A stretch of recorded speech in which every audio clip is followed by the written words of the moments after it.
bonsoir à tous, ou bonjour pour ceux qui ne sont pas en Asie, puisqu'on a des participants en Europe et en Amérique du Nord également. Pour ce qui me concerne, je suis à Hong Kong. Quant à Patrice et Sejong, ils sont tous les deux à Shanghai. Donc bonjour, bonsoir à tout le monde. Vous savez, French Founders a été fondé il y a maintenant bientôt 6 ans pour réinventer les relations business entre les décideurs francophones à travers le monde. On a développé French Founders sur 3 piliers qui sont fondamentaux aujourd'hui et depuis ces 6 années, que sont l'entraide, la bienveillance et le partage. Il y en a d'autres, mais ce soir, c'est cela que j'ai envie de mettre en avant. Parce que c'est aussi sur ces valeurs qu'on a créé il y a 18 mois aux États-Unis et plus récemment en Europe et en Asie-Pacifique, le Club Retail, afin de permettre et de repenser un petit peu le principe du contenu de nos événements. Et donc, là, l'idée, c'est d'apporter un contenu plus spécifique et plus riche aux retailers et aux e-retailers. Au cours des dernières semaines, avec les 6 membres qui drivent le Retail Club en APAC, il nous a semblé fondamental d'étudier l'impact de la crise sanitaire et business liée au Covid-19. Je sais qu'on n'en peut plus d'entendre ce mot-là, mais malheureusement, on en a encore pour un bout de temps. Donc, d'étudier l'impact de cette crise sur le consommateur chinois. Alors, je remercie bien évidemment les 6 membres du board, dont certains sont présents sur le webinaire ce soir. Donc, le consommateur chinois. Le consommateur chinois, aujourd'hui, il est fondamental, c'est un enjeu fondamental pour tous les retailers, puisque, depuis un certain nombre d'années, il consomme de plus en plus, puisque son pouvoir d'achat s'est considérablement accru au cours des dernières années. C'est aussi un consommateur qui est avide de voyage et qui consomme beaucoup en dehors de la Chine. Aujourd'hui, selon les secteurs d'activité et les zones géographiques dont on parle, il va jusqu'à peser 60% du chiffre d'affaires de certaines marques, probablement plus pour certaines aussi. Donc ce soir, on va discuter ensemble de l'impact de la crise sur les modes et lieux de consommation de ce consommateur chinois et sur les répercussions que cela va avoir pour les marques et parce qu'elles doivent se préparer au plus vite pour le rebond de consommation. Donc ce soir, j'ai le plaisir d'accueillir deux intervenants qui sont bien évidemment membres de French Founders, puisqu'on a la chance d'avoir dans ce réseau 4000 personnes talentueuses.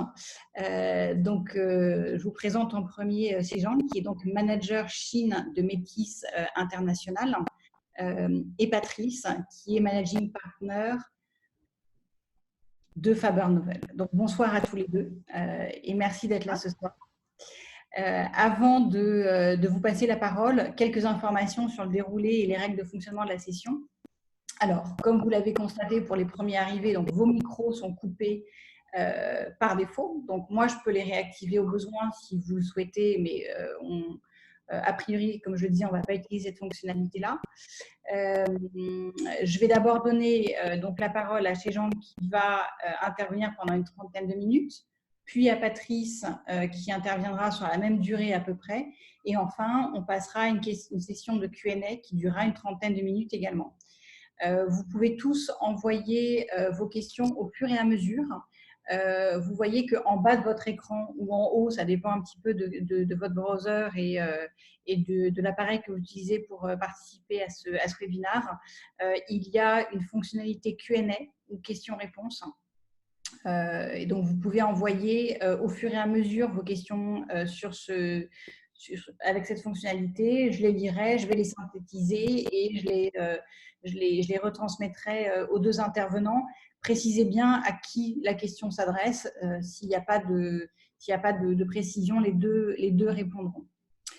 Je crois que j'ai à peu près tout dit. Donc, on a une 30aine de personnes qui sont connectées. Donc, je vais passer la parole à Sejong. Je vais, pendant ce temps-là, moi, en profiter pour checker que je n'ai pas de retardataires bloqués qui essaient de me contacter. Donc, je te laisse la parole. Merci, Catherine. Donc, attends une petite seconde que je partage mon écran. Oui. Est-ce que vous voyez tous bien l'écran? Bon. J'imagine que... Bonsoir et bonjour à tout le monde. Merci d'être venu. Donc, je suis évidemment très contente de partager nos résultats d'études et aussi nos réflexions sur l'impact de la crise, de crise actuelle sur les consommateurs chinois. Donc, ma présentation, donc mon intervention va se composer de 3 parties. Donc, une première partie, on parle des vécus de la crise coronavirus, comment les Chinois vivent réellement, concrètement de cette crise. Et deuxième partie, comment ils se projettent dans une vie après la crise. Et à la fin, nous allons suggérer quelques problématiques marketing et nous pouvons même voir ensemble pour discuter. Ça peut donner des réflexions pour le futur. D'abord, comment les Chinois vivent cette crise? Bien sûr, maintenant, c'est plus. Il y a 2 mois, c'était encore une crise chinoise. Maintenant, c'est une crise monde entière.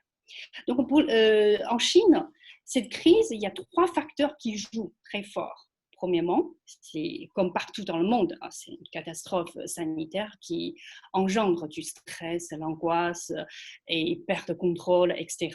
Donc, nous allons passer vite ici, donc, parce que tout le monde partage le même sentiment, la même sensation. Et deuxièmement, isolation nationale, qui donne un sentiment de vide, de perte de sens et de solitude. Je vais passer un peu plus de temps ici parce que en Chine et ailleurs, c'est quand même un peu différent.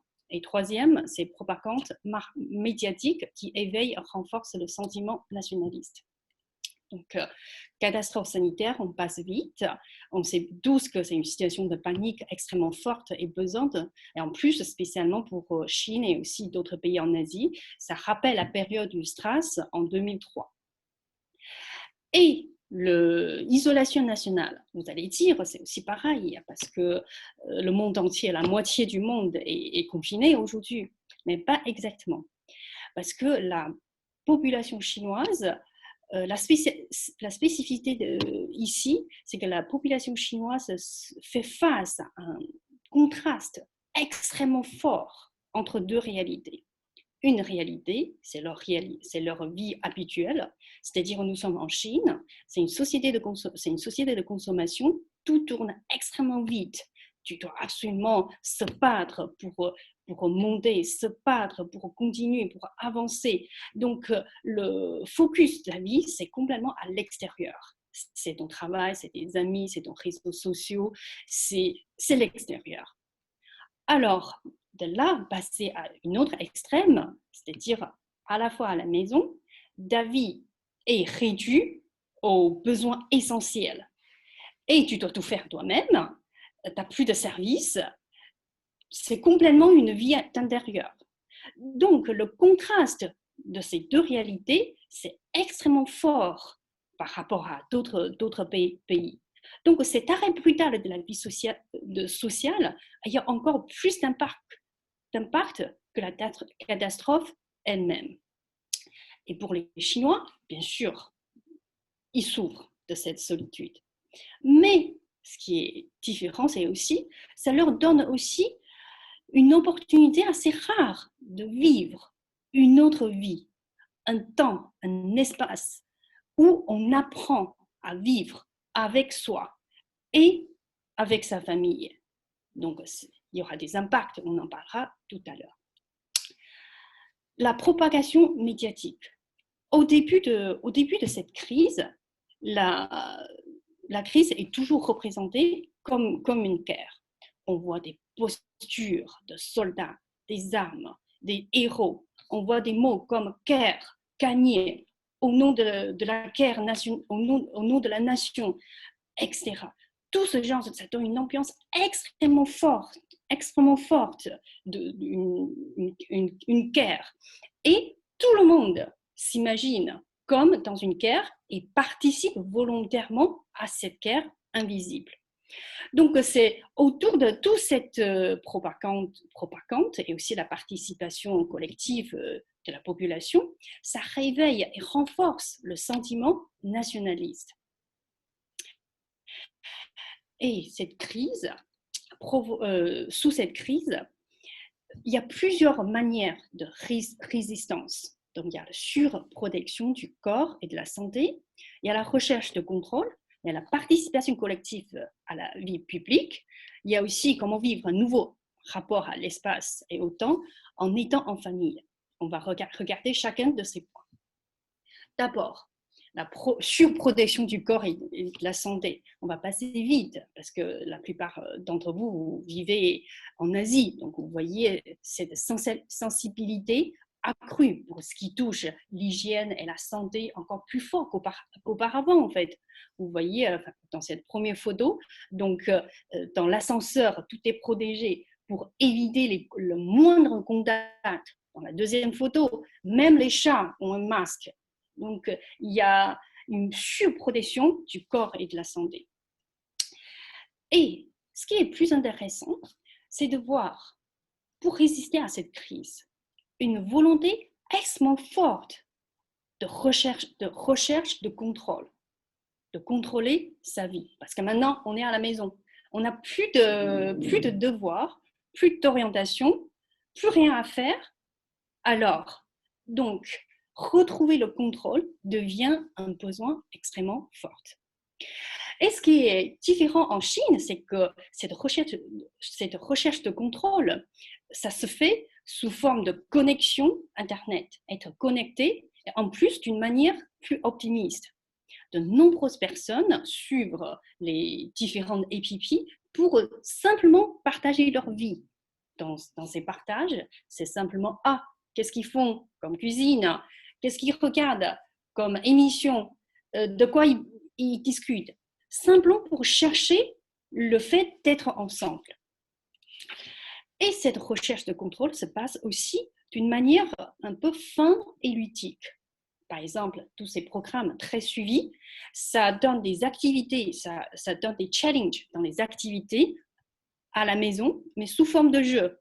Par exemple, lance un défi d'une manière ludique, comme par exemple press-up avec le chat sur dos, pop dance avec sa mère. On voit en fait, il y a une sorte de l'humour, une sorte de volonté de jeu derrière. Donc du coup, ça rend la crise devient moins dramatique. Et la recherche de contrôle se passe, ça s'accompagne aussi par le fun, la mode. La première photo que vous voyez, c'est une photo dans un hôpital où vous savez que les infirmières passent d'un endroit à l'autre, etc. À cause de leur combinaison, ils n'ont pas de poche. Donc, ils ont créé ce petit sac avec des bouteilles plastiques, mais avec les grandes marques. Comme LV, ils ont dessiné LV, Chanel, ils ont toutes les marques internationales ici. Et il y a aussi des marques qui proposent des combinaisons pour après-crise, mais en mettant un peu comme la mode. Cette recherche de contrôle, il y a aussi une autre chose, c'est de création d'un nouveau rythme de vie. Alors, comme personne les surveille, donc maintenant, c'est à eux-mêmes de surveiller leurs propres activités. Donc, sur Internet, etc., donc, il y a beaucoup d'activités qui encouragent cette création d'un nouveau rythme de vie. Comme par exemple, le premier, c'est les appareils dont on parle pour créer une procédure de ritualisation pour travailler à la maison. Comme en une seconde, on arrive devant l'ordinateur, on se transforme en état de travail.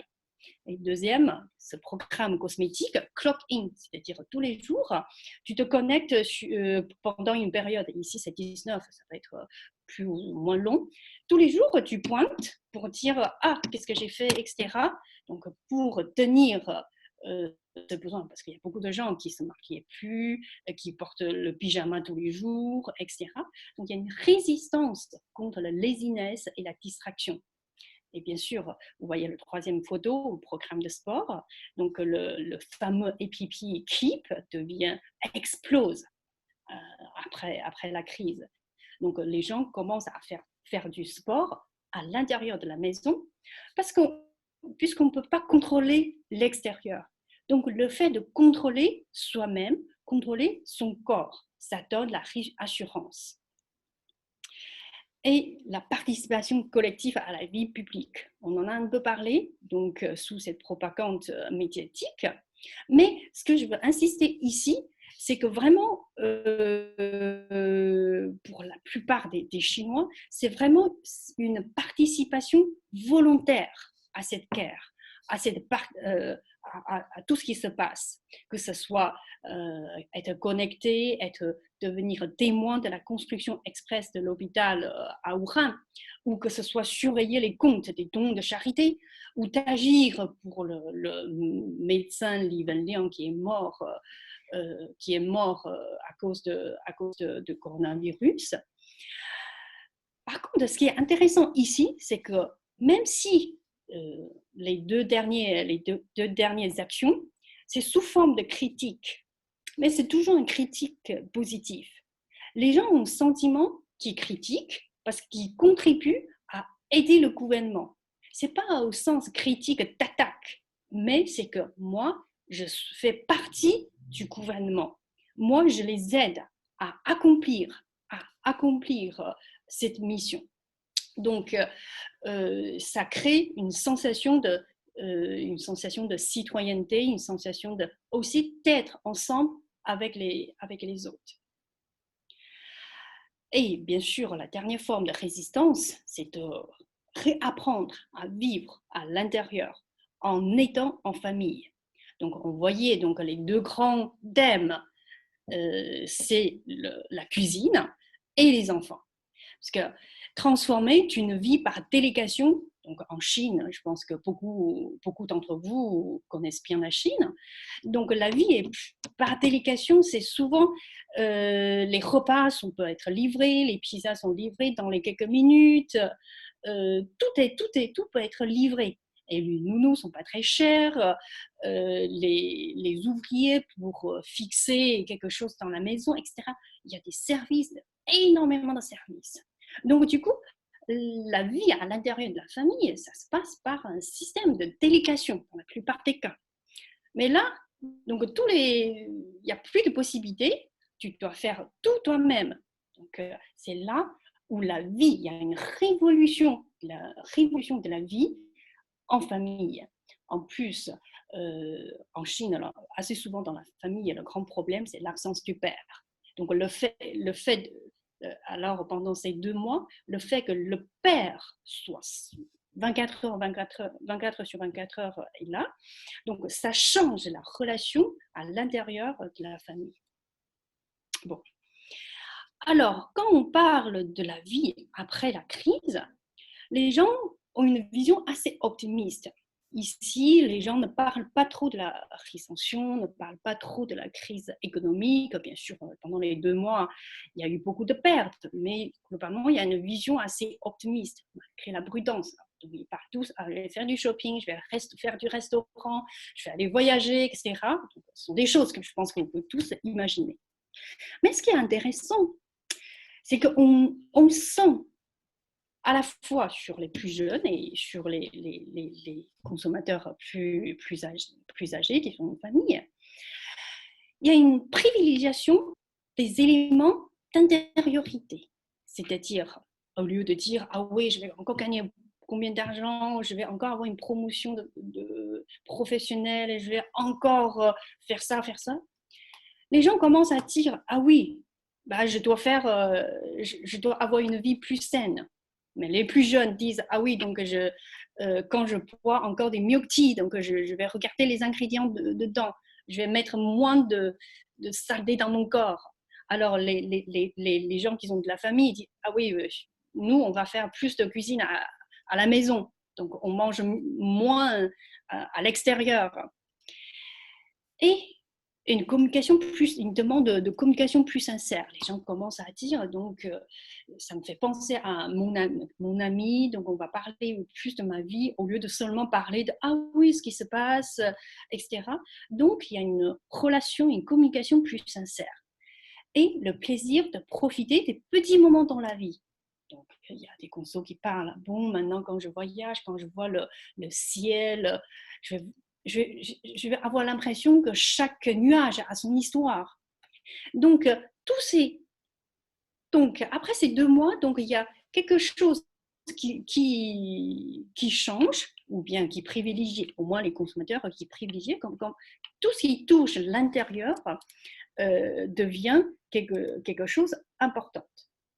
Il y a des différences.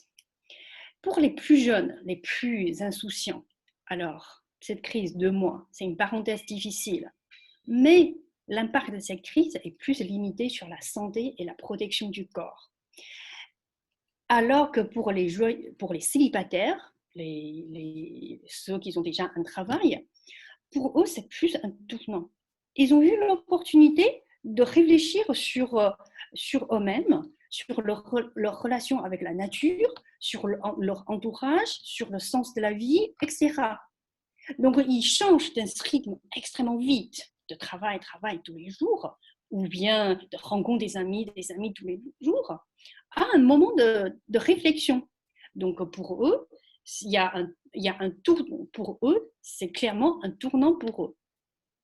Il y a même des gens qui disent que finalement, je vais décider de démissionner, de faire quelque chose que j'aime, au lieu de faire un travail qui me permet d'avoir un meilleur salaire. Et le troisième, les familiaux. Alors, il y a pour eux, c'est une découverte inattendue. On a déjà parlé un peu avant. Il y a une relation plus fusionnelle et plus interactive à l'intérieur du couple. Et parmi les différentes villes, bien sûr, la Chine est très grande, on a l'impression que la réaction est assez similaire face à deux facteurs qu'on a dit tout à l'heure, à la crise sanitaire, à son aspect sanitaire, et aussi à la propagation médiatique. La réaction face à ces deux éléments est assez similaire. Les gens ont à peu près les mêmes réactions. Par contre, les nuances se trouvent dans l'impact lié à l'isolation.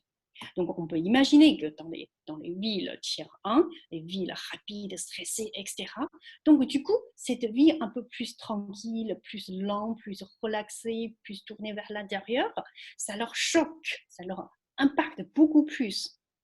Alors, dans les villes tiers 3, même si c'est confinement à l'intérieur, mais déjà leur vie, c'est pas très vide, etc. Donc, il y a un peu moins d'impact. Donc là, on a regardé ensemble comment les Chinois vivent cette crise. Et nous, maintenant, on donne quelques pistes de réflexion. De voir, alors, on prend un peu de recul, on regarde cette crise. Bien sûr, ces 2 mois de crise, ça ne change pas le monde. Je ne pense pas que la crise est suffisamment puissante pour complètement changer la Chine. On va complètement dans une autre direction. Ben non. Par contre, pour les marketeurs, c'est intéressant de voir il y a des choses qui sont renforcées, il y a des choses qui sont accélérées. Alors, ça peut être des prémices qu'on peut capter pour mieux orienter notre communication. Premièrement, un nouvel équilibre à trouver entre le contrôle et le plaisir. Donc, vous avez forcément remarqué que j'ai beaucoup parlé de cette notion de contrôle. Pour nous aussi, en tant qu'agence d'études et de conseil, dans notre terrain, le contrôle, ce n'est pas un mot qui revient tout le temps. Bien sûr, dans les catégories FMCG, comme la santé, c'est quelque chose d'important, ça revient plus souvent. Mais dans d'autres catégories, dans les catégories luxe, fashion, dans les catégories cosmétiques, etc., cette notion de contrôle est moins importante. Assez souvent, les marques réussissent, parce que justement, parce que ces marques sont capables de proposer des modèles d'indulgence, la satisfaction, la stimulation, le plaisir, etc. Justement, ces marques qui réussissent, c'est pour aider les Chinois à sortir de leur comment dire, de leur schéma un peu tout axé sur le devoir, sur le contrôle, sur les règles, etc. Donc on voit plein de modèles de réussite, des Dior, des Lancôme. Ça fait 20 ans qu'on travaille sur ces marques. On sait que assez souvent les conclusions, c'est que la marque donne le plaisir, etc. C'est pour ça que les femmes aiment ces marques, etc. Mais la notion de contrôle, on entendait déjà depuis un an ou deux, on commence à entendre plus fort, mais cette crise, juste après cette crise, cette notion devient particulièrement importante, au moins dans notre étude. Donc, c'est peut-être le moment pour les marques de faire attention. Alors, comment on peut intégrer ces notions de contrôle? Parce que la Chine va très vite, donc du coup les gens se perdent, donc ils ont besoin de nouvelles orientations. Et comment passer cette notion, comment profiter de cette notion contrôle de soi, contrôle de son corps, contrôle de sa santé, contrôle de son esprit et contrôle de sa vie. Comment ça peut être un axe de communication, etc. Donc, de voir où est le nouveau curseur entre le contrôle et le plaisir. Deuxième problématique, comment surfer sur la vague du sentiment nationaliste et sur la volonté de participer à la vie publique. Nous avons plusieurs angles à regarder sur cette problématique. D'abord, donc, il faut bien sûr considérer l'étendue des marques et des styles chinois. Donc, il y a de plus en plus de revoir le made in. Le made in n'est plus inférieur par rapport à made in France, in Italie, etc. Donc, de revoir ces marques, la place de ces marques chinoises, et aussi de voir le style chinois. Donc, je pense que vous avez forcément remarqué que depuis ces dernières années, donc, il y a plein de designs du style chinois qui réussissent très bien. Donc, comment reconsidérer l'étendue de ces marques et des styles. Et deuxièmement, redécouvrir la culture chinoise et en tenir compte dans la prise de parole. Un peu comme ce qu'on a dit tout à l'heure par rapport à la notion du contrôle et le plaisir, parce que le contrôle, le devoir, etc., donc ça fait partie de la culture chinoise, de notre culture, c'est une culture de devoir, alors que les Occidentaux ont introduit le plaisir, la liberté, l'individualisme, etc., donc ça fait la réussite de plein de marques. Mais aujourd'hui, avec la grande montée de cette fierté chinoise et la montée aussi de la richesse des Chinois, est-ce que on n'est pas dans un moment de reconsidérer, alors que est-ce qu'on peut se contenter de s'asseoir simplement sur un pilier autour des valeurs très occidentales, ou on doit tenir compte des éléments chinois, alors qui est aujourd'hui exclu de plein de marques occidentales. Prenons l'exemple de l'expression de l'amour. Par exemple, à gauche, vous voyez une publicité de Miss Dior. Donc là, on parle de l'amour. C'est un modèle basé sur les valeurs purement occidentales. Donc, c'est-à-dire la liberté, je vais chasser l'amour, c'est l'intensité de l'amour, c'est le plaisir, c'est le coup de foudre, etc. Et alors, à droite, ce que vous voyez, c'est un modèle chinois qui est basé sur la promesse d'accompagnement et d'engagement dans tous les aspects de la vie. C'est-à-dire, l'amour, c'est pas seulement quelque chose d'instant, fort. Ça peut être moins fort, plus doux, mais qui dure longtemps. Et le couple doit s'adapter et faire des efforts pour maintenir cet amour.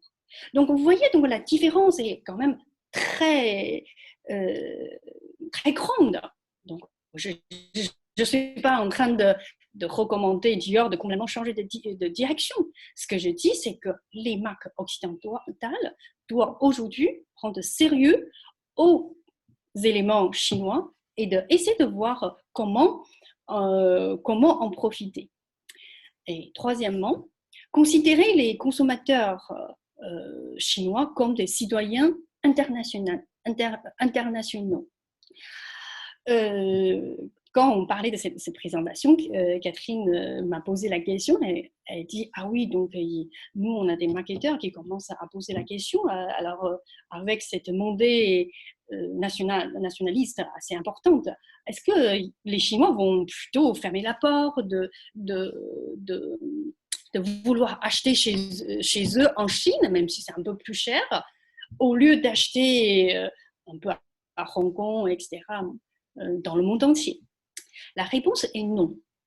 Non seulement par cette petite étude qu'on a menée, mais aussi par toutes nos expériences pendant des années.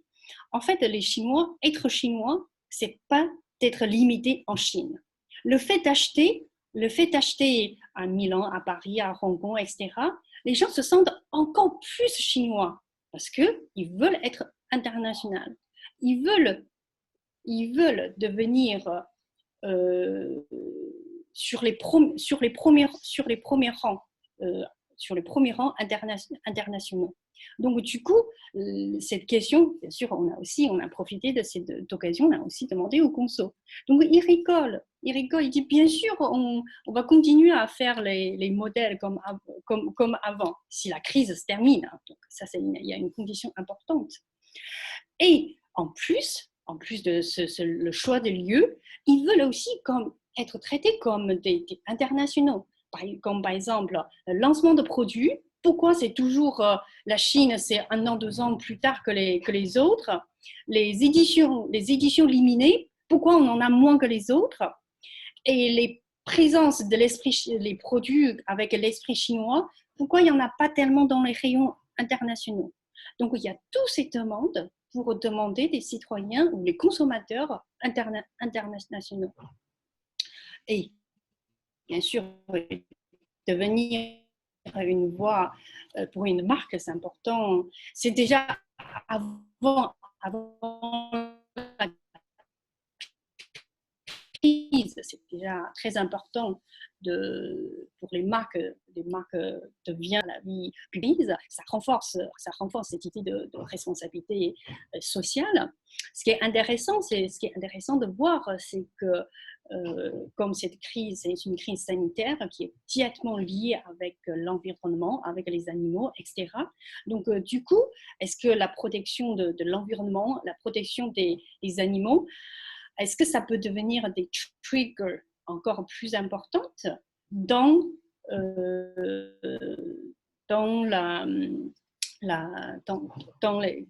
ou des thèmes importants pour les marques, pour leur responsabilité sociale. Prochaine problématique. La crise en ce moment, la crise du coronavirus est un accélérateur du rôle online. Donc, on voit clairement qu'il y a un renforcement du besoin psychologique contre le vide, la solitude, la sensation de perdre le contrôle pour les jeunes.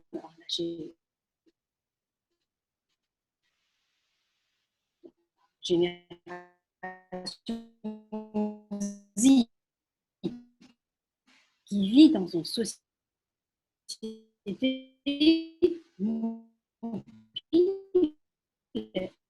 et fragmentée. Donc, avant la crise, c'était déjà encore plus leur multiplicité, et c'est un fin collectif qui leur donne le courage pour être autour des intérêts, autour de certains sujets, etc. Donc, c'est clairement, la crise, c'est clairement un accélérateur du online.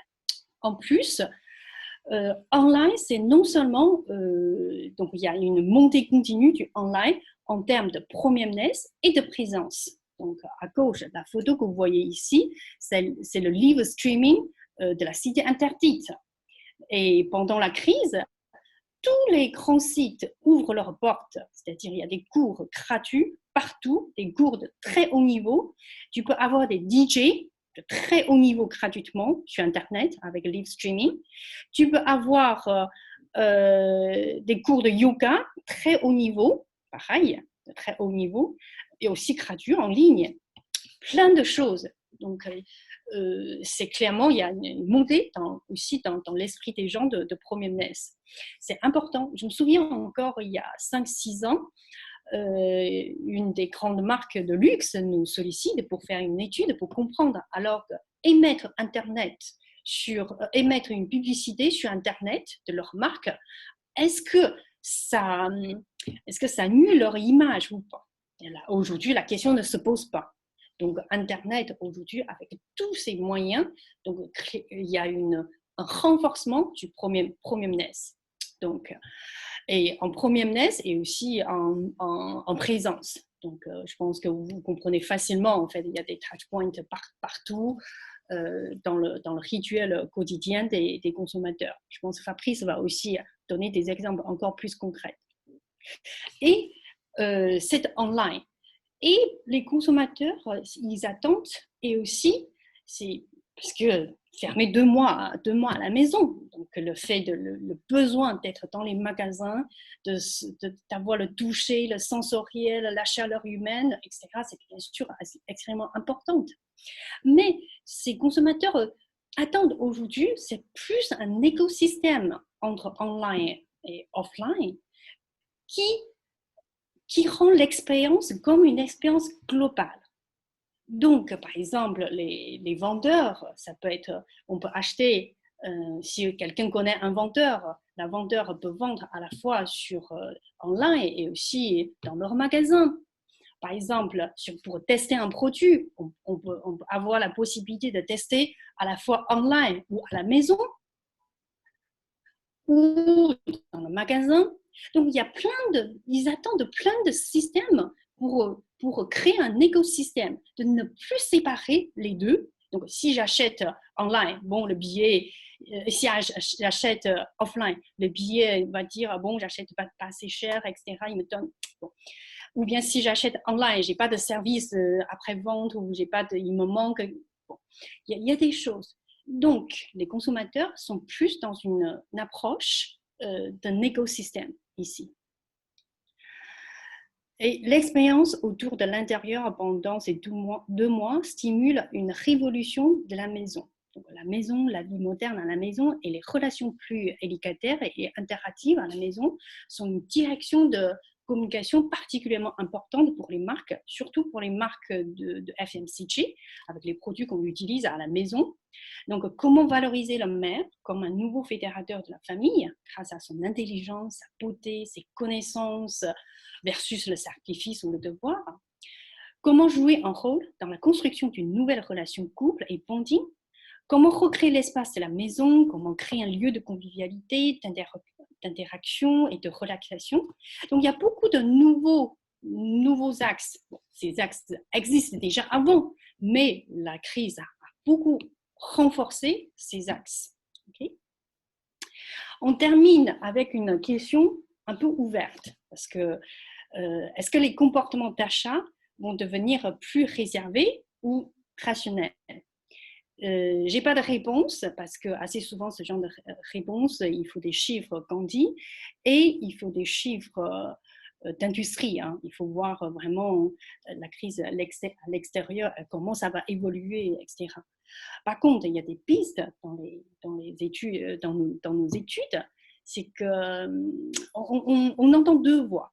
Une voix, c'est une volonté de réduire après une période où les besoins essentiels dominent. Finalement, après 2 mois, les gens se rendent compte de finalement, est-ce que j'ai vraiment besoin autant de choses? J'ai vraiment besoin autant de rouge à lèvres, j'ai vraiment besoin autant de pantalons, etc. Donc, c'est des questions que se posent les consommateurs. Au moins aujourd'hui, on est un peu à la peine de sortir, on est en port de sortir de cette crise en Chine, mais il y a pas mal de gens dans nos échantillons qui commencent à poser ce genre de questions. Une autre chose, c'est directement lié au pouvoir d'achat, au pouvoir du revenu et le risque dans l'avenir. Donc là, tout dépend combien de temps la crise va durer et mondialement.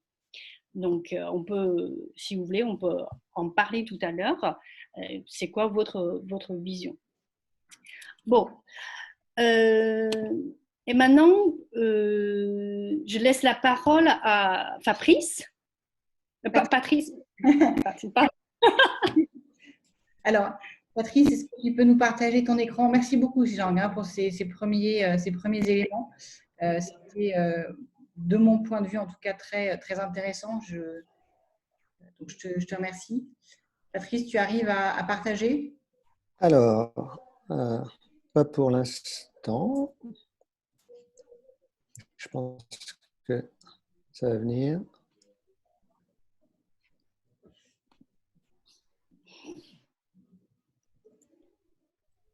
Non, je ne peux pas partager pour l'instant. Voilà, Voilà, peut-être que ça arrive. Parce qu'il y a un petit temps de latence. Ouais, j'ai coupé l'écran de Sejong. Voilà.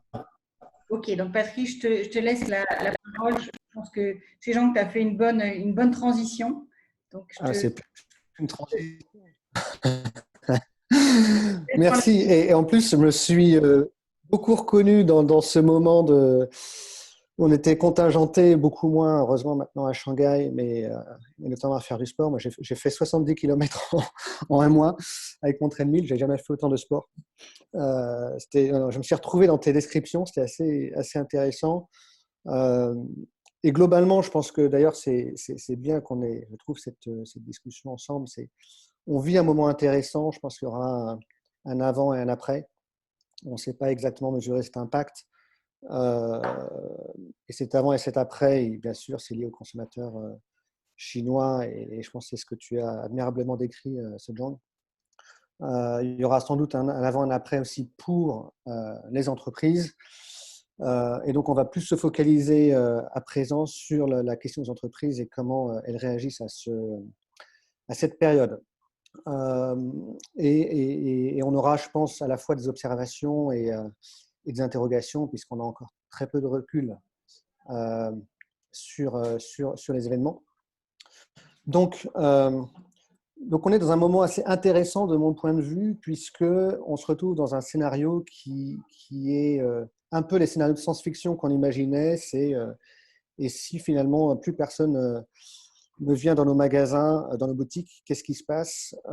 Et donc, finalement, sur cette période de 2-3 mois, on fait un bond dans le futur assez gigantesque et pour se tester et voir si éventuellement on est future proof. Et dans cette période-là, donc on a différents scénarios, différentes réalités pour différentes industries. Pour certaines industries, les choses sont plutôt positives. Le gaming, par exemple, tout ce qui est food delivery et tout ce qui est lié à la santé, ce genre tu en parlais, et toutes les activités online, mais beaucoup de secteurs souffrent énormément, dont le retail, que ce soit le commerce de proximité ou la grande distribution.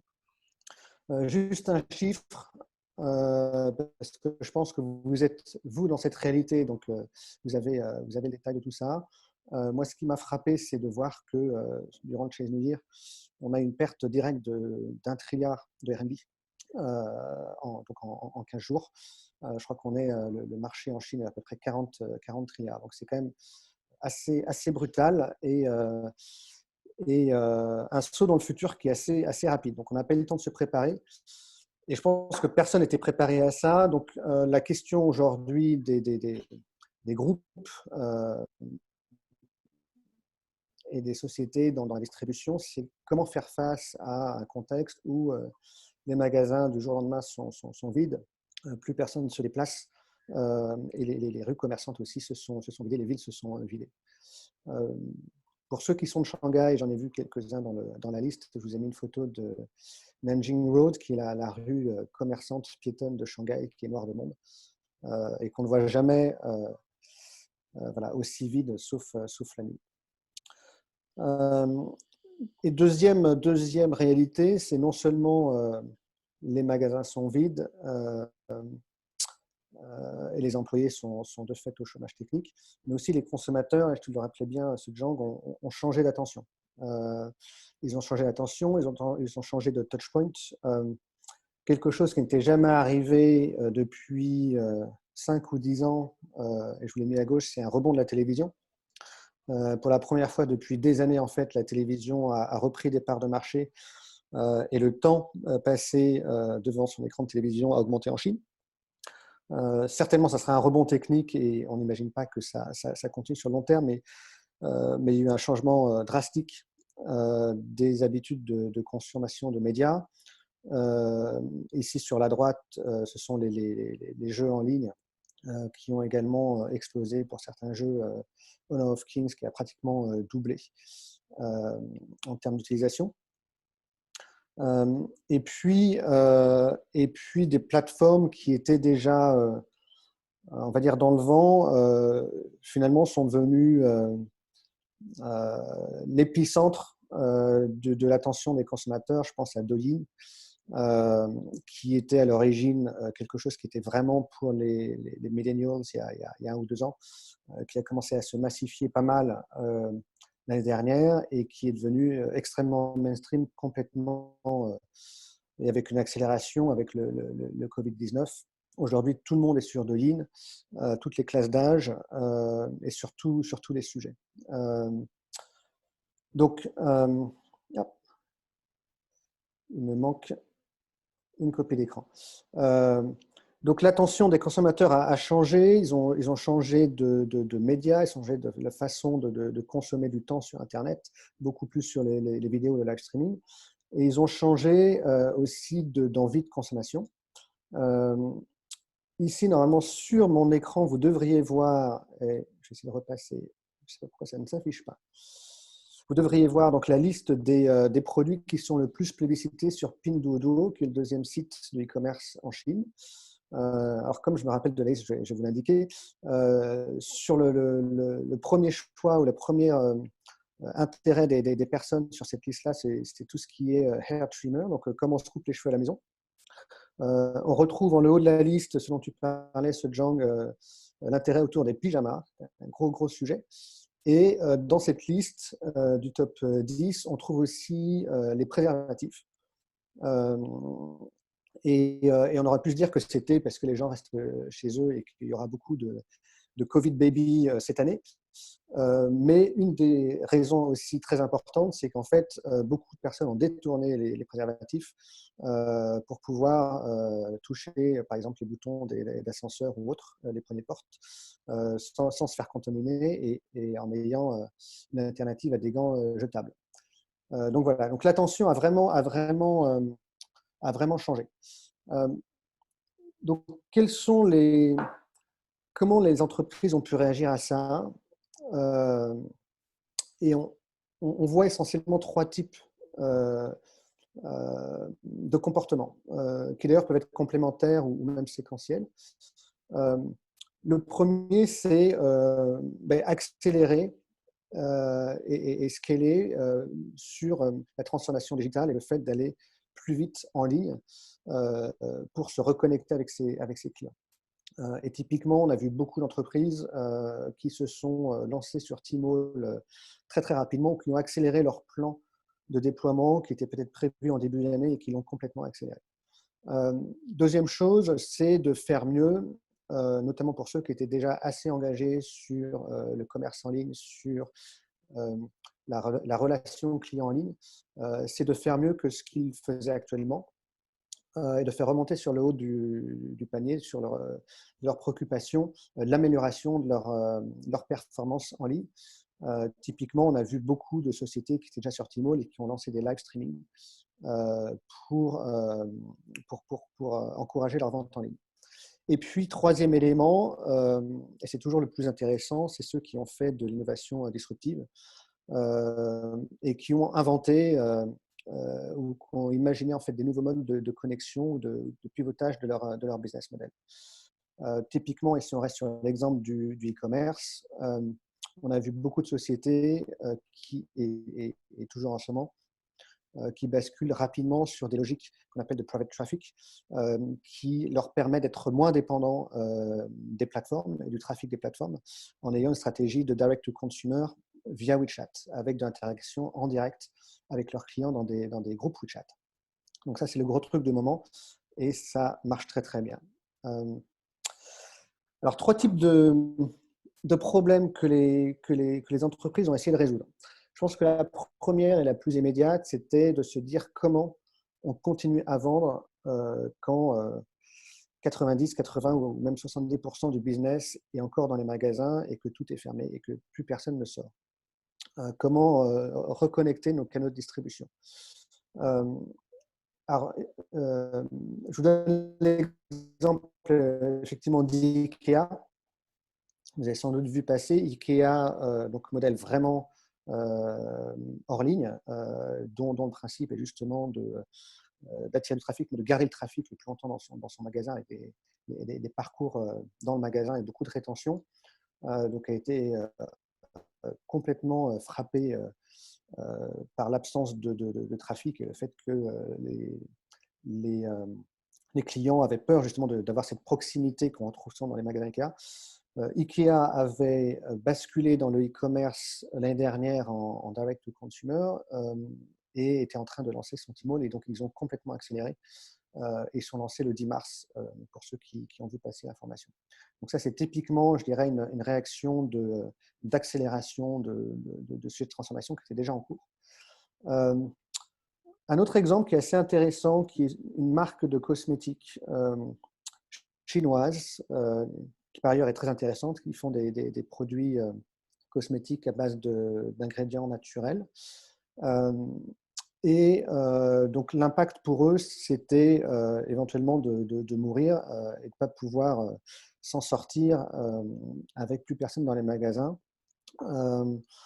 Et donc, comme beaucoup de marques, ils ont fait un moins 90% sur leur business retail. Et ils ont senti la fin approcher. Ils ont fait une bascule très rapide en utilisant leur beauty advisor comme live streamer et en utilisant leur magasin comme studio avec tous les produits autour pour vendre directement à leurs clients. Donc non seulement ils ont fait un pivotage, mais en plus ils ont augmenté leurs ventes sur le mois de février par rapport à l'année précédente. Donc ils ont en fait augmenté leurs ventes au global en passant dans un modèle qui était essentiellement offline à un modèle qui est devenu 90% online. Donc je trouve que c'est assez impressionnant puisqu'ils ont fait ça en quelques jours et ils ont basculé, accéléré et scalé leur modèle. Donc c'était une résilience assez intéressante. Autre exemple qui m'a frappé, qui était assez amusant, celui de Look. Je ne sais pas si vous connaissez Look, si vous êtes dans la mode, vous connaissez certainement cette société. Société de Pékin qui a lancé un site de e-commerce il y a à peu près 3 ans autour de la mode, qui a plus de 3500 marques sur sa plateforme. Un modèle très intelligent qui couple à la fois les KOL, les mini-programmes et qui a encore évolué l'année dernière en développant des produits de vente, des points de vente physiques. Et donc évidemment à contretemps ce début d'année, puisque ces points de vente se sont trouvés vides d'un seul coup. Donc ce qu'ils ont mis en place, et je trouvais ça assez intéressant, c'est qu'ils ont en fait réservé ces magasins aussi à du live streaming en utilisant ces magasins comme studio, mais en privilégiant leurs clients VIP pour leur faire des private sales et des tours complètement personnalisés dans ces magasins et vraiment en tirant profit de ce que les magasins peuvent apporter par rapport à ce qu'on ne peut pas faire en général sur une interface de mini-programme ou de e-commerce en général. Donc j'ai trouvé que c'était un pivot aussi extrêmement malin et qui était pas simplement pour, on va dire, récupérer du chiffre d'affaires, puisqu'ils font encore l'essentiel de leur vente en ligne, mais pour apporter du service à leurs clients VIP. Voilà, alors il y a beaucoup d'exemples dans ce cas-là, mais deuxième question que beaucoup de marques se sont posées, beaucoup de nos clients se sont posés cette question-là, c'est quoi dire, peut-on parler, de quoi parler, comment avoir le bon positionnement en termes de communication. Sujet très, très compliqué. Et je pense qu'on a tous appris, on continue à apprendre sur comment se comporter. On a eu le cas nous-mêmes, puisqu'on était ici à Faber Novel, à Shanghai, en train de lancer une grande campagne de communication pour une des marques d'Unilever qui s'appelle Regenerate, qui fait des produits dentaires. Et donc, le lancement était prévu autour de la Saint-Valentin, avec en général tous ces sujets qui tournent autour de l'amour et des sujets qui sont ceux qu'on a en tête autour de la Saint-Valentin. Et on a dû faire un pivot en 24 heures, puisque au moment où la campagne se lançait, c'était le moment où en fait, on pouvait rentrer au travail. Et que quand on analysait et quand on écoutait ce qui se passait sur les réseaux sociaux, tout le monde ne parlait que de ça. Donc, comment être audible, comment avoir une voix et comment s'inscrire sur ce qui est discuté en ligne. Je pense que c'est un point important. Et donc, on a complètement pivoté l'angle et les 32 KOL qui étaient en train d'écrire et de lancer aussi la campagne avec nous, avec un slogan qui était « Get your smile back to work » et qui du coup a extrêmement bien résonné et qui a permis à la campagne d'être beaucoup plus efficace que ce qu'on avait imaginé. On a fait plus de 700% par rapport aux objectifs qui étaient déjà relativement ambitieux. Mais je pense que c'est une bonne illustration de comment être agile, et aussi pour être agile, être en écoute. Et j'ai beaucoup personnellement aussi vu ou constaté ces derniers mois, ces dernières années en Chine, que les marques étrangères étaient pas souvent à l'écoute de ce que les consommateurs chinois exprimaient. Donc je pense que c'est le moment justement de mettre ça à profit. Autre exemple qui m'a beaucoup intéressé, qui était Nike. Et donc si vous regardez la communication avant et après Covid, Nike était en train de communiquer énormément autour des sports outdoor, évidemment qui est un secteur qui explose en Chine en général. Et quand on regarde leur communication aujourd'hui, et là je vous ai fait une copie d'écran de leur WeChat, ont complètement changé de communication et de stratégie et se sont concentrés ces dernières semaines autour de l'activité à la maison, avec beaucoup d'éléments autour du conseil et du coaching sur comment garder la santé et comment avoir une activité quotidienne à la maison. Donc aussi un pivotage assez intelligent en termes de communication et qui résonne exactement avec ce que les consommateurs vivent et ce qu'ils attendent. Un autre exemple aussi, alors celui-ci autour de la beauté. Une vraie question s'est posée sur le secteur du make-up autour du masque et aussi dans le domaine de la mode d'ailleurs autour du masque. Vous avez peut-être observé que sur Taobao notamment, on a commencé à avoir beaucoup de live streaming d'influenceurs qui donnaient des conseils de maquillage avec un masque et comment se faire un maquillage tout en portant un masque, avec bien sûr une attention à porter aux yeux. Et donc voilà, c'est quelque chose qui s'est développé énormément, qui a été assez organique.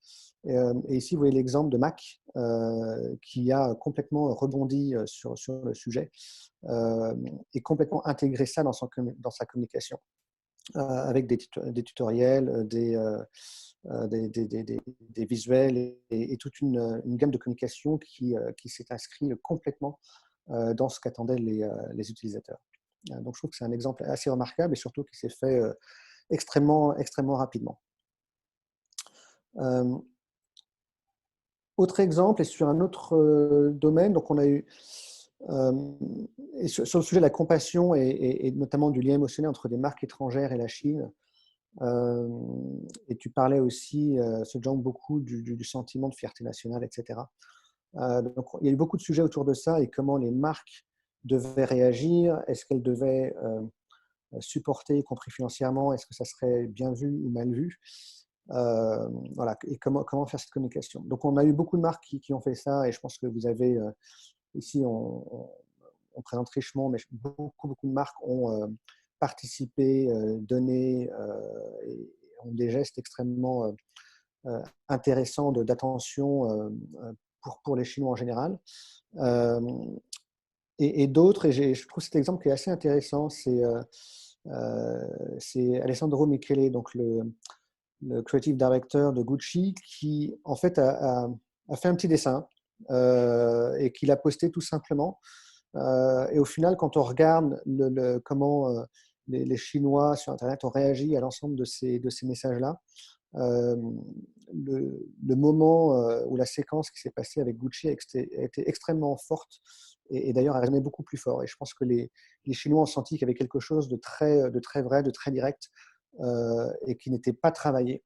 Voilà, je pense qu'il y a renforcé de façon très profonde la relation des clients existants de Gucci en Chine avec cette marque.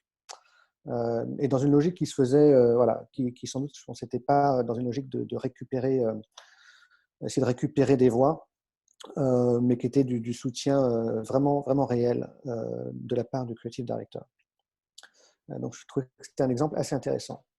Donc voilà, beaucoup d'autres exemples, je pense, sur comment communiquer, comment trouver le bon ton. Mais une troisième question que j'ai trouvée aussi assez intéressante à explorer, c'est comment rebondir et quelles sont les stratégies créatives et agiles en termes de services qu'on a pu observer. Donc j'en ai mis quelques-uns, quelques exemples. Le premier, celui qu'on a vu assez rapidement, c'est comment les sociétés de livraison et les restaurants ont dû s'adapter. Donc ici, on voit McDonald's, donc, qui a mis en place très rapidement des SOP assez spécifiques sur du contactless delivery et qui ont d'une certaine façon permis à leur service de persister en le rendant Covid-proof. Et on a tout un tas d'exemples de services qui auraient pu s'arrêter et qui ont été modifiés, adaptés pour devenir Covid-proof et continuer à être délivrés. Donc, beaucoup dans le domaine de la restauration, de la livraison évidemment. L'hôtellerie était extrêmement touchée aussi. Donc, je trouvais que cet exemple était assez intéressant de faire du check-in sans contact, avec aussi tout un tas de services autour de la robotique et du contactless, tout ce qui est contactless services, qui existait déjà dans l'hôtellerie et qu'on a pu observer, mais qui trouvait peut-être pas encore une résonance très forte en termes d'usage et en quoi ça pouvait être utile à des clients de voir personne dans un hôtel et de toucher à rien. Et là, on voit concrètement en quoi ça permet simplement à l'hôtel de continuer de survivre et d'avoir des clients qui se sentent en sécurité. Donc, je trouvais que cet exemple était assez intéressant. Et encore une fois, ce qui est assez frappant, c'est la vitesse à laquelle tout ça s'est mis en place. Troisième exemple, Luckin Coffee. Donc, c'est cette société qui livre des cafés et qui a mis en place des vending machines, notamment dans tous les endroits, dans le Roubaix, Ouran, etc., près des hôpitaux, où les employés des hôpitaux et les personnes qui sont dans les hôpitaux avaient besoin aussi de soutien et de pouvoir travailler dans des conditions extrêmement difficiles et sur la durée. Et donc, ils ont aussi adapté, je dirais, leur service pour l'apporter déjà à ceux qui peut-être en avaient le plus besoin dans ces moments-là, et aussi de le rendre Covid-proof, donc sans contact, puisque tout est fait entre son téléphone et la machine pour récupérer son café. Donc je trouvais que c'était quelque chose qui était assez intelligent et qui était exécuté d'une façon extrêmement rapide. Et puis tous ces lieux de rencontre, de socialisation, de même que le retail, ont été frappés très directement puisqu'on voilà, on pouvait plus y aller. Donc je voulais vous mettre un ou deux exemples là-dessus. Ici, c'est un club, Tax, que vous connaissez ou pas forcément, et qui a lancé quelque chose d'intéressant, qui est du clubbing, du virtual clubbing, où tout s'est passé sur Internet en live streaming. Et non seulement donc on pouvait participer, écouter la musique, interagir avec les autres personnes en live comme on le fait ici, comme on va le faire tout à l'heure, mais aussi donner et faire des dons à des organismes de charité. Donc voilà, il y a eu donc c'était du fundraising qui a été assez important, 400 000 RMB pour juste quelques heures de clubbing. Et j'ai trouvé que c'était quelque chose, encore une fois, de très intelligent sur comment garder une connexion avec ses consommateurs ou avec ses utilisateurs et garder ses portes ouvertes aussi pour être prêt au moment où le rebond arrivera. La Fashion Week, les Fashion Week, donc ça a été aussi un sujet. On a tous les ans les Fashion Week qui sont en live streaming et les marques, ou certaines marques le proposent. Je pense que cette année, c'était énormément de marques qui se sont mis à faire ça, évidemment, pour pouvoir continuer à proposer au public leur collection. Et donc, on voit ici le Cloud Fashion Show sur Tmall avec à la fois le runway et le after party. Donc voilà, on a eu absolument tout le fashion show qui était du début à la fin en live streaming. Et puis ici un exemple assez équivalent qui est avec l'An20.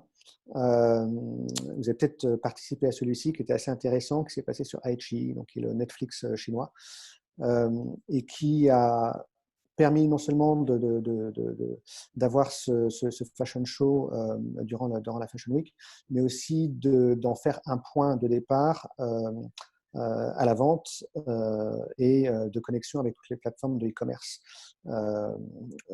pour la marque.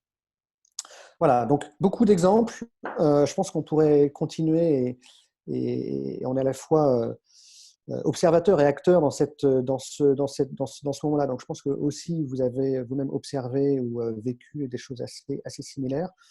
La question aujourd'hui qui se pose et que je me pose, mais qu'on se pose aussi nous pour nos clients, c'est voilà, qu'est-ce qu'il en restera, qu'est-ce qu'on aura appris. Et je pense qu'au final, c'est peut-être ça le plus important. Dans les enseignements, je pense qu'il y a au moins 3 choses à garder en tête et vous pourrez me donner votre avis après. Le premier que je trouve assez important, c'est le shift.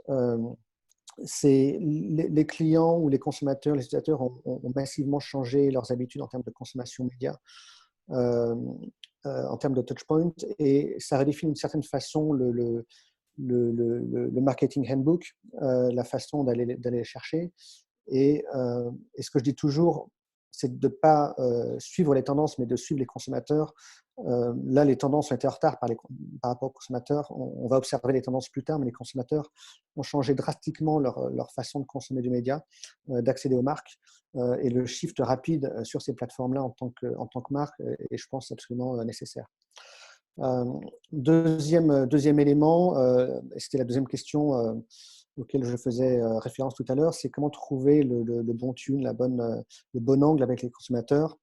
Je pense que Jean, tu as donné beaucoup d'ingrédients et d'éléments autour de ça. Je pense que ça vaut le coup de continuer de creuser et de comprendre comment rester en résonance avec ses clients à un moment où les canaux de communication se déconnectent un petit peu, où les magasins, les points de contact se déconnectent aussi.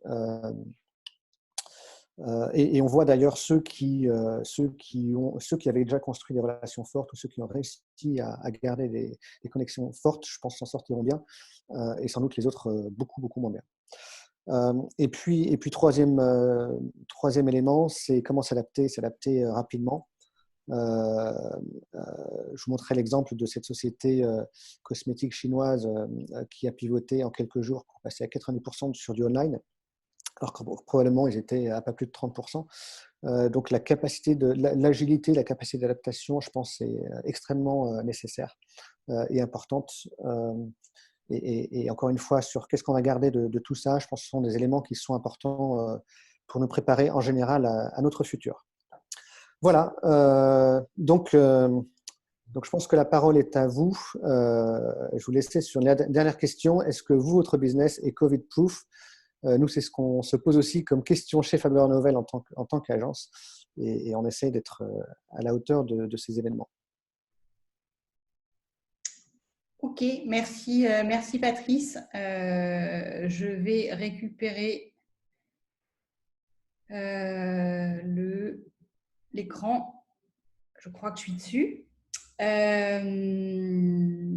Alors, j'ai une première question à laquelle je ne sais pas si vous pouvez répondre. En tout cas, j'encourage vraiment tous les participants à poser des questions pour Patrice ou Sejong. Alors, la première question, donc, je vous la pose. Je ne sais pas si vous pourrez y répondre. La Chine a-t-elle connu des problèmes de supply chain face à cette montée du online? Est-ce que vous avez entendu des choses de cet ordre-là? Est-ce que vous vous sentez à même de répondre? Oui. Moi, j'ai des éléments de réponse et je ne suis pas spécialiste. Mais effectivement, quand on a beaucoup d'activités de nos clients qui font du e-commerce, ça a été un des sujets. Et je dirais, j'ai deux sentiments. Le sentiment, c'est qu'il y a effectivement des problèmes d'approvisionnement liés au supply chain dans les premières semaines qui ont suivi le Nouvel An chinois, avec des warehouses qui n'ont pas pu réouvrir. Beaucoup de Tipeee qui en fait avaient éventuellement des commandes mais qui ne pouvaient pas livrer. J'ai eu quelques conversations au téléphone avec certains d'entre eux. Et donc effectivement, je pense que le supply chain, c'est un des secteurs qui est le plus touché par le fait que les employés ne puissent pas bouger ou que beaucoup de ces employés-là n'habitent pas forcément dans les provinces où ils travaillent, donc ils ne sont pas forcément revenus du Chinese New Year. Et l'élément contrastant par rapport à ça, c'est que ensuite, moi, personnellement, j'ai beaucoup utilisé de Coid, d'Express Delivery, etc. Et le back to normal, je l'ai trouvé extrêmement rapide. J'ai eu le cas d'une personne, de nos employés qui était coincé à Chengdu et à qui on devait envoyer des éléments, des masques, de choses depuis Shanghai. Et donc, on a appelé, je crois que c'était Shenfang, je ne sais plus, pour qu'ils viennent récupérer quelque chose. Et dans les 10 minutes, la personne était en bas. Ils venaient nous chercher le produit et le lendemain, le produit était à Chengdu. Donc, j'ai trouvé ça assez surprenant et assez remarquable. Ok, merci Patrice. Peut-être une question plus pour toi, Sejong, d'Antonio. Est-ce qu'il y aura des évolutions du tourisme chinois dans le monde suite à cette crise?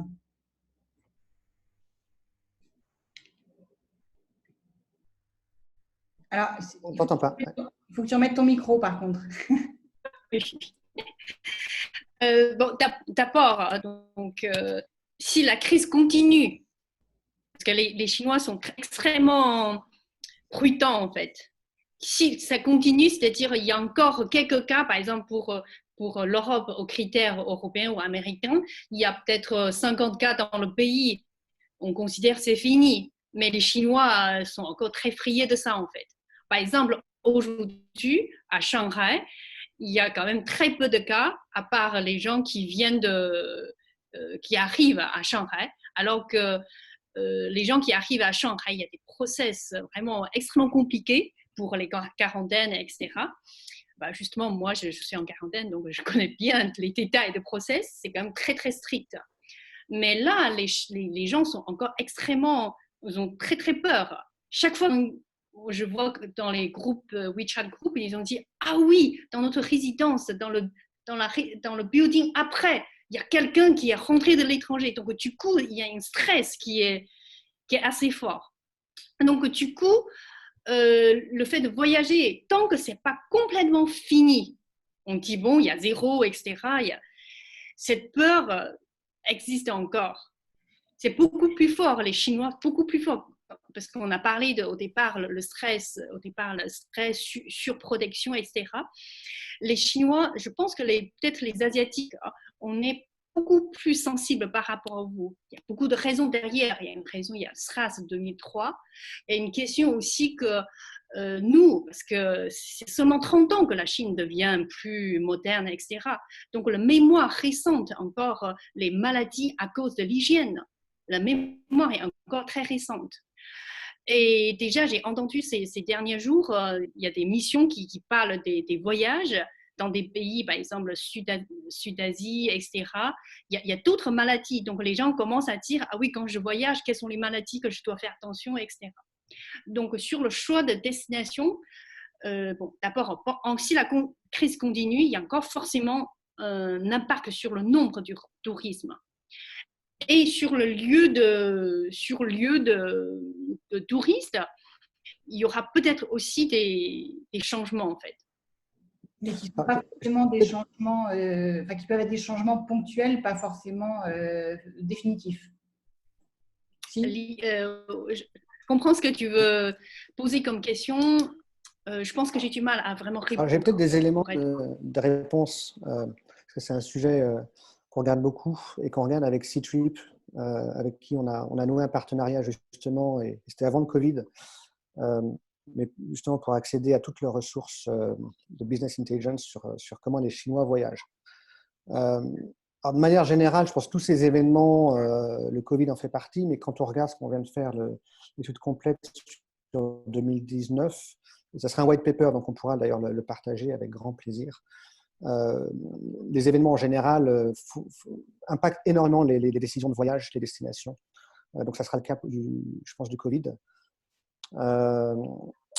Sur le Covid, on est en train de faire un autre rapport un peu plus court sur cette question du rebond.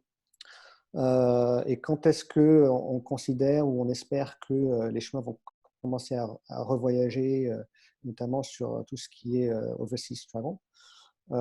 Si on fait la modélisation par rapport au SARS et des équivalents, donc ça vaut ce que ça vaut parce que c'est à toutes choses égales par ailleurs et les choses pourront encore évoluer plus tard, mais le plus tôt où on voit apparaître un rebond est au niveau d'octobre 2020, mais aujourd'hui pas avant, et je pense que c'est optimiste maintenant, par exemple aux États-Unis. Okay. Donc voilà, mais des chiffres à regarder avec attention. Je pense à tous nos amis qui travaillent dans le luxe, tous ceux qui travaillent dans le travel retail et bien sûr tout ce qui est hospitality, c'est des données extrêmement critiques. Ok, merci. Alors j'ai deux autres questions. J'ai une question de Hélène qui demande: est-ce que les Chinois se sont sentis soutenus par le reste du monde ou bien ont-ils eu l'impression d'avoir été pris de haut ou stigmatisés? Je pense que c'est à peu près la même idée. Moi, je pense que les Chinois se sentent soutenus. Hein. Donc, il y a plein de choses. Par exemple, il y a la France qui a donné des masques, il y a beaucoup de matériel. Il y a eu beaucoup de... À un moment donné, il y a beaucoup de discussions autour. En fait, les Français, ils ont mis une espèce de poème sur le... J'ai oublié exactement ce que c'est, mais c'est un poème qui raconte un peu l'amitié, l'entraide, etc. Il y a aussi les Japon qui ont fait la même chose. Je pense que c'est le Japon qui a fait en premier et la France a fait deuxième. Donc, il y a eu beaucoup de discussions sur ce genre de choses. Et il y a beaucoup de choses. Je pense que les Chinois se sentent bien soutenus, à part les États-Unis. Donc, c'est toujours un peu la guerre avec les États-Unis, avec Trump, le discours, etc. À part ça, je pense bien que les Chinois se rendent bien compte qu'ils sont soutenus. D'ailleurs, maintenant, la Chine renvoie des choses aux autres pays, justement aussi de dire, bon, quel pays qui nous a donné beaucoup de choses, etc. Par exemple, l'Iran, qui est un pays pas très riche, mais qui nous a donné énormément. Je veux dire, toutes leurs possibilités pour nous aider, etc. Il y a eu beaucoup de discussions, d'articles là-dessus, en fait. D'accord. J'ai une autre question de Florence. Pensez-vous que les comportements d'achat plus réservés et rationnels sont identiques dans toutes les régions, donc j'imagine dans toutes les villes aussi? Quel impact sur le luxe et la mode?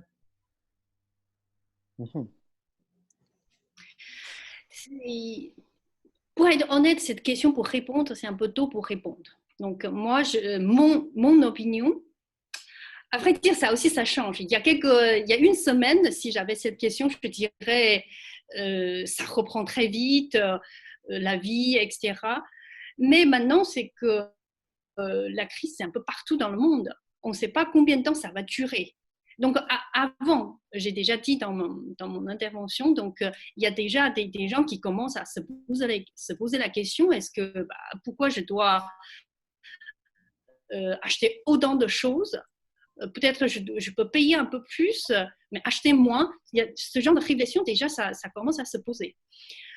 Donc, il y a un début de dire, bon, finalement, est-ce qu'on va tourner vers des trucs plus rationnels? Mais bon, même si que je considère que l'ensemble de la Chine, ça va encore, on va reprendre le rythme d'avant. Mais le problème, c'est que maintenant, avec tout ce qui se passe, on ne sait pas combien de temps que ça va durer et il y a des impacts économiques extrêmement forts derrière. Et si ça dure trop longtemps, le début de réflexion, ça devient quelque chose de beaucoup plus important. Donc, c'est pour ça que je dis que c'est un peu tôt pour répondre à cette question, en fait. Ok. Une autre question à laquelle je pense que vous pourrez répondre tous les deux, et ce sera peut-être la dernière, sauf si j'en ai une autre qui pop-up à l'écran. Les marques ont-elles offert des masques, des gels, des gants à leurs consommateurs par solidarité, au-delà des dons aux associations? Voilà. Alors moi, j'ai eu le cas, en fait. J'ai eu le cas de… Alors, je ne sais plus quelle marque, et ce n'était pas forcément une grande marque. Et on est client régulier avec mon épouse. Et au mois de février, on a reçu 50 masques. Voilà. Simplement, voilà, pour leurs meilleurs clients, ils avaient des masques et on a reçu des masques avec la dernière commande qu'on a pu faire chez eux. Moi aussi, j'ai eu des masques de mon gym, mon cours de gym, en fait. D'ailleurs, c'est assez touchant pendant une période où il y avait très peu de masques. Donc, il te dit en plus, il te livre à la maison. Ça change quand même. C'est quand même quelque chose d'important. Ouais. Et la dernière question, c'est promis, qui est assez intéressante, d'Hervé. Merci de l'avoir posé, Hervé. Avec la situation actuelle, est-ce que le Made in France et le Made in Italy ne vont pas en prendre un coup? Peut-être. J'espère pas. En fait, je pense qu'on a… Vous avez peut-être observé des comportements où des personnes ne voulaient plus manger dans les restaurants chinois en France ou aux US. Donc, j'espère que de la même façon, on n'aura pas de comportement en Chine qui se disent qu'il y a un problème sur le fait de consommer italien ou français. Mais je pense qu'on ne pourra pas forcément éviter ce type de pensée ou ce type de comportement. Ok. Alors, je crois qu'on a perdu Gélang au passage parce que j'ai l'impression que son écran est complètement figé. En tout cas, merci beaucoup à vous deux d'avoir… je crois que c'était moi qui étais peut-être… Non, je crois qu'on l'a perdu complètement. Donc, en tout cas, merci beaucoup à vous deux. Merci beaucoup. Merci pour ton invitation. C'était un grand plaisir. Et merci aux participants. Bon, et bien, écoutez, je vous souhaite à tous une bonne soirée, une bonne journée. Et je vous dis à très vite, peut-être un jour en direct et on pourra peut-être se toucher.